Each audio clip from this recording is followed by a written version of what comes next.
तो बहुत सारे हिंदू ग्रंथ है, कुछ मतलब जैसा मनुस्मृति में है, मैंने कभी पढ़े नहीं है, पर हो सकता है उसमें कुछ गलत चीजें भी हो सकती है, तो बहुत सारे लोग उठाते हैं उसको, फाड़ते हैं। साल में एक बार वो उनका प्रोग्राम रहता है, उनको जलाते हैं ऐसा। पर जी। कुरान पर किसी ने उंगली उठाया आज तक मुझे कोई सेक्युलर वाला या कोई कोई पॉलिटिशियन नहीं नजर आया।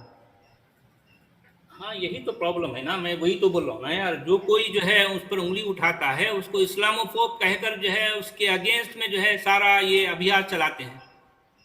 आप जैसा पागल आदमी मैं नहीं देखा है। आप कहते हैं कि मनुस्मृति जलाया जाता है, क्यों कुरान को क्यों इस तरह नहीं होता है? तो मनुस्मृति में क्या लिखा है आपको मालूम है? आपको कुछ नहीं मालूम। इसमें जन्म जन्म का भेदभाव है, जन्म जन्म का पापी कहलाता है। सभी निचली जात का लोग है ना, जितना लोग है, कितना लोग है निचली जात का, सबको पापी कहलाता है। एक श्लोक पढ़ देता हूँ, 12वां अध्याय 35वां श्लोक। जल्ला नल्ला नटशेवः पुरुषस्तः शस्त्रवाह। ये मल्ला जल्ला सब क्या जात है? निचली जात का। नटशेवा कितना लोग है, करोड़ों करोड़ों का आदमी को पाप का, पिछली जन्म का पाप लेकर पैदा होने को कहता है वो मनुष्य। ये जल्ला जो सख्त काम करता है ना, वो खुदाई का काम करने वाला, वो खेती, वो जो ये है ना, किसान भी इसी में शामिल है। मल्ला जो ये कश्ती चलाता है, मछला पकड़ता है, मच्छी पकड़ता है, वो मल्ला। नटशेवा जो नाटकबाजी करता है, इस तरह का काम करता है। ये सब पूरा कितना लोग, करोड़ों करोड़ों आदमी लोग पिछले जन्म से पाप से पैदा होता है।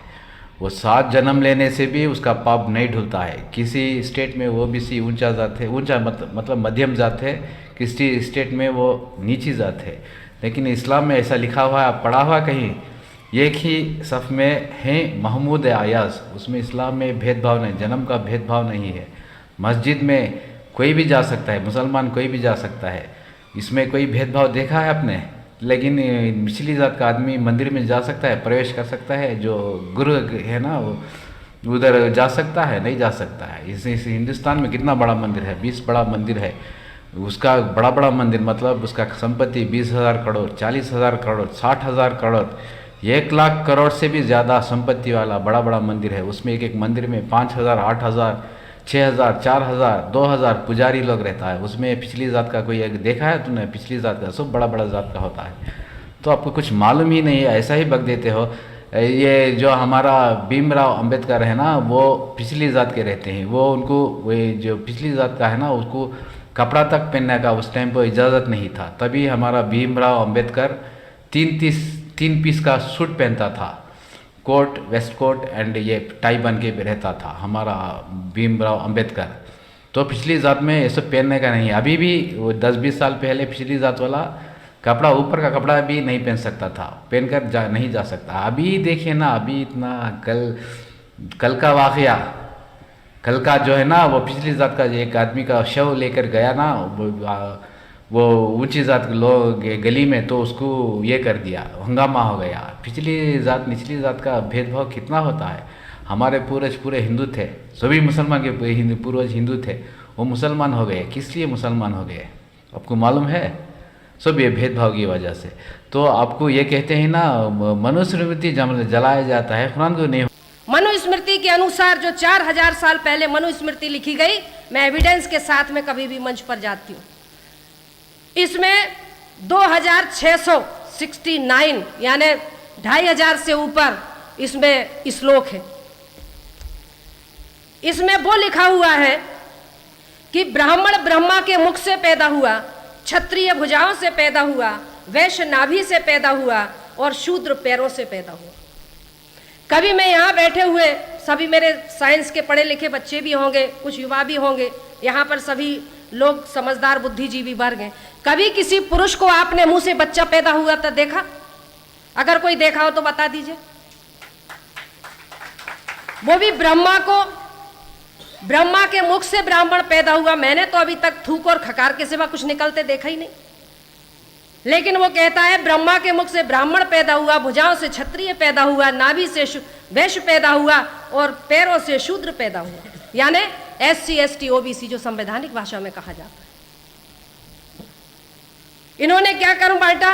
ब्राह्मण शिक्षा देने का, पढ़ने का काम करेगा, पूजा पाठ करने का काम करेगा और दक्षिणा लेने का काम करेगा। पांचवी फैल हमारे भविष्य बताता है। ब्राह्मण पढ़ने पढ़ाने का काम करेगा, शिक्षा देने का काम करेगा, धर्म के नाम पर दान लेने का काम करेगा। क्षत्रिय जो इन्हीं में से बनाए इन्होंने, क्षत्रिय सिर्फ राज करने का काम करेगा और ब्राह्मण की रक्षा करने का काम करेगा। वैश्य क्या करेगा? व्यापार करके इनको कर चुकाने का काम करेगा। और जो शूद्र है, जो SC ST जो अधिकार वंचित समाज है, इन तीनों वर्णों की सेवा करने का काम करेगा। ये ब्राह्मण ने आरक्षण नहीं दिया हमें। आरक्षण खत्म करने की बात कहते हो, 4000 साल पहले जो आपने मनुस्मृति के माध्यम से हमारे मूल निवासी बहुजनों को जो आरक्षण दिया, उसको तो खत्म कर दो। उसको खत्म करने की बात नहीं करेंगे। 1956 में जो बाबा साहब ने अनुसूची 15(4), 16(4) में जो शिक्षा का, समानता का जो हमें अधिकार दिया, उसको छीनने की बात करते हैं। मनुस्मृति में लिखा है, शूद्र जाति के लोग ताजा भोजन नहीं कर सकते, मरघट के उतरन कपड़े पहनेंगे, मरघट के जो मुर्दे के हैं वो कपड़े पहनेंगे, ताजा भोजन नहीं करेंगे, चांदी के जेवर नहीं पहनेंगे, मतलब किसी धातु के बर्तन में खाना नहीं खाएंगे, मिट्टी के बर्तन में खाना खाएंगे। गांव से अलग उनकी बस्तियां होंगी, जहां पर सवर्णों की गंदगी बहती है, बाथरूम लेटरिन बहती है, वहां पे हमारे घर होंगे, मरघटों के किनारे हमारे घर होंगे। हम लोग बोल नहीं सकते थे। क्या लिखा मनुस्मृति में कि यदि शूद्र जाति के लोग कहीं अगर किसी धर्म ग्रंथों को अगर पढ़ते हुए मिल जाए तो उनकी जीवा काट लो। मैं नहीं बोल रही हूं, मेरे बाप ने नहीं लिखी है, ये मेरे बाप ने नहीं लिखी। शूद्र जाति के लोग अगर कहीं धर्म शास्त्रों को पढ़ते हुए मिल जाए तो उनकी जीवा काट लो, अगर सुनते हुए मिल जाए तो कान में गरम शीशा करके डाल दो, अगर ब्राह्मण को निगाह भर करके देख ले, ठाकुरों को देख ले तो उनकी आंखों में सरिये डाल दो, और अगर ठाकुर पंडित बनिया के बगल से बैठे हुए मिल जाए तो उनके पीछे का हिस्सा काट लो। ये किसने दिया आरक्षण? उन्होंने अपने इस धर्मशास्त्र में लिखा कि अगर किसी समाज को गुलाम बनाना है तो शूद्र जाति के घरों में रहने वाली महिलाओं को धार्मिक गुलामी में थोप दो, 7 पीढ़ियां हमारी गुलामी करेंगी। आज हमारी महिलाएं करवा चौथ और हरतालिका और ना जाने कौन कौन से व्रत रहती हैं। हमारे कॉलोनी में भी रहती हैं, भोपाल में कहते हैं हरतालिका हम रहते हैं, 3 दिन व्रत रहती हैं, मनपसंद पति मिलता है। कुंवारी लड़की रहती है तो मानती हूँ कि हाँ भैया ठीक है, लेकिन शादीशुदा भी रहती हैं तो मैं कहती हूँ क्या जो घर में है वो पसंद नहीं है, अभी जो दूसरा चाहिए वो भी रहती हैं, शिव जी को जल चढ़ाती हैं। मतलब ब्राह्मण की जो सामाजिक जो धार्मिक व्यवस्था है, समाज का गुरु ब्राह्मण, SC ST OBC, चमार भंगी बसोड़ धोबी तेली नाई काछी कुमार डोम डमार मांग महार मंगी, दुनिया भर की 6500 से अधिक जातियों का निर्माण कर दिया। समाज को बंटवारा करने वाला ब्राह्मण, बंटने वालों का कोई उद्देश्य नहीं था, बंटने वालों का कोई उद्देश्य नहीं था, हम लोगों का कोई उद्देश्य नहीं था, लेकिन बांटने वालों का उद्देश्य था। उनने हमें 6500 से अधिक जातियों में बांटा, कर्म निर्धारित कर दिए। तू भंगी, तू सफाई का काम करेगा, तू चमड़े का काम करेगा, तू तेल निकालेगा, तू कपड़े धोएगा, तू खाना बनाएगा, तू मकान बनाएगा, तू बर्तन बनाएगा, तू बैल ढोर चलाएगा। जो चमड़े का काम करता था वो चमार, जो तेल निकालता था वो तेली, जो गंदगी साफ करता था वो भंगी। भंगी कौन है? वो हमारा समाज है, वो कोई दूसरे कहीं से आए हुए नहीं है। वाल्मीकि समाज हमारा समाज है, क्योंकि ब्राह्मणों के नियमों के अनुसार ये था कि यदि कोई ब्राह्मणों की आज्ञा का अवहेलना करता है तो उसको जाति से वंचित कर दो, उसको मृत्यु दंड तय है। हमारे लोगों ने यदि उनके लिए संघर्ष किया तो उनको उतने ही गंदे काम सौंपे गए, और आज उनको समाज से भंग कर दिया। बहुवचन में समाज से भंग, समाज को भंगी कहा गया। ये हमारे अपने लोग हैं, हमारा ब्लड रिलेशन है। लेकिन आज हमारे SC ST के जो लोग हैं, SC में 1075 जातियां हैं, ST में 750 जातियां हैं, पिछड़े वर्ग में 350 से अधिक जातियां हैं।